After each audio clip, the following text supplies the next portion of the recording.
அனைவருக்கும் வணக்கம். இன்னைக்கு நம்ம இந்த வீடியோல எதை பத்தி பார்க்க போறோம் அப்படின்னா, திருப்பதி கோவிலுடைய நடை சாத்தப்படுதுங்க.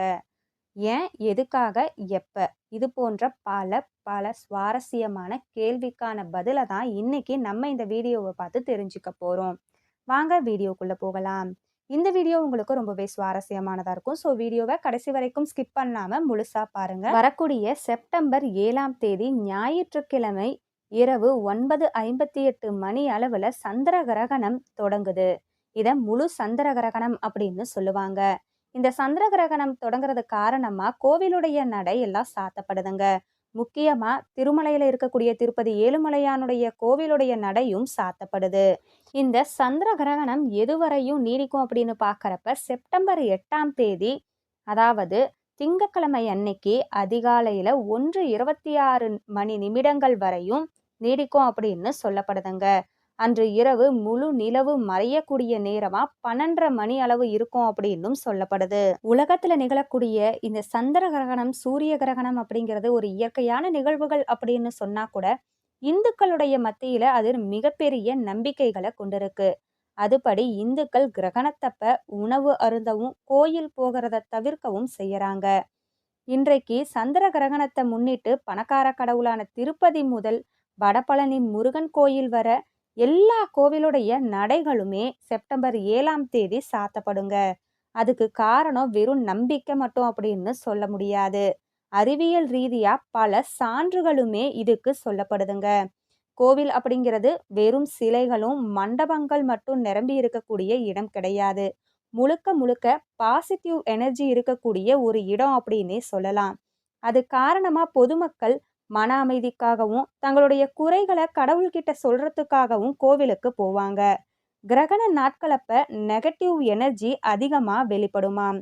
அதனுடைய தாக்கம் கோவிலையும் கோவிலுக்கு போகக்கூடிய பக்தர்களையும் எந்த விதத்திலையும் தாக்கக்கூடாது அப்படிங்கிற நம்பிக்கையில கோவிலுடைய நடைகள் சாத்தப்படுவதா சொல்லப்படுது.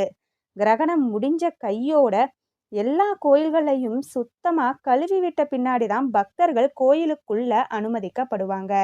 அதே மாதிரி மூலவர் சிலைக்கு வீரியம் குறைஞ்சு விடக்கூடாது அப்படிங்கிறதுக்காக துளசி மாலைகளை கொண்டு அலங்காரமும் செய்வாங்க. ஏன்னா துளசி இலை நெகட்டிவ் எனர்ஜியை எடுத்துக்கொள்ளக்கூடிய நன்மையை கொண்டதுங்க. மேலும் சந்திர கிரகணத்தப்ப கெட்ட கதிர்வீச்சுகள் அதிகமா வெளிவருமாம். அதையும் துளசி உறிஞ்சும் தன்மை கொண்டதா சொல்லப்படுது. பொதுவா கிரகணத்தப்ப சாப்பாடு சாப்பிடக்கூடாது அப்படின்னு கூட சொல்லுவாங்க. ஏன் அப்படின்னு பாக்குறப்ப இந்த கிரகணம் நிகழும் போது அதிகப்படியா கெட்ட கதிர்வீச்சுக்கள் வெளியேறுங்க.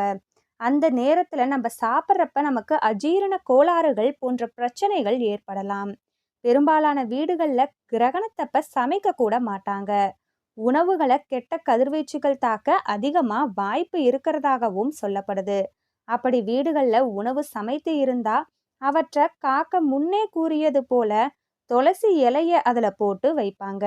இதனால தீங்கு விளைவிக்கக்கூடிய பாக்டீரியா மற்றும் கதிர்வீச்சுகளை அவ தடுக்குமாம். முக்கியமா சந்திர கிரகணம் நிகழும் போது கர்ப்பிணி பெண்கள் வெளியில போகக்கூடாது அப்படின்னு சொல்லுவாங்க. பொதுவா ஒவ்வொரு வருஷமும் 3 இல்லைன்னா 4 முறை சூரிய கிரகணமோ இல்லைன்னா சந்திர கிரகணமோ ஏற்படுங்க.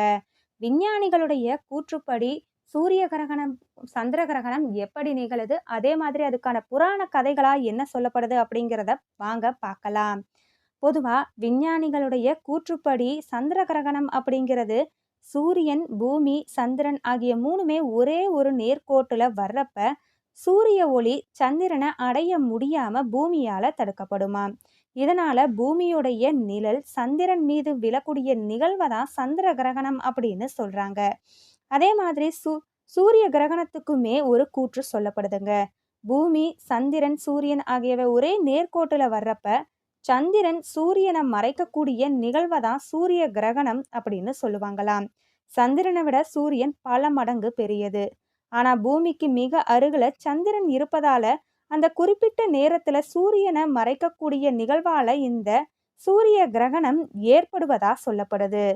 பூமி சூரியனையும் சந்திரன் பூமியையும் சுற்றி வருவது நம்ம எல்லாருக்குமே தெரியும். இப்படி பூமியை சுற்றி வரக்கூடிய சந்திரன் சுற்றக்கூடிய பாதை சூரியனுடைய சுற்றுப்பாதையில இருந்து 5.1 டிகிரி கோணத்துல சாய்ந்திருக்குமாம். அது மட்டும் இல்லாம இப்படி சாய்ந்திருப்பதால ஆண்டுல ஏதேனும் ஒரு 3 இல்லனா 2ன் பாதையும் ஒரே நேர்கோட்டுல அமையும் அப்படின்னு சொல்றாங்க. அப்ப பூமிக்கும் சூரியனுக்கும் இடையில சந்திரன் இருந்தா சூரிய கிரகணமும், சூரியன் சந்திரனுக்கு இடையில பூமி வந்தா சந்திர கிரகணமும் ஏற்படுதாங்க.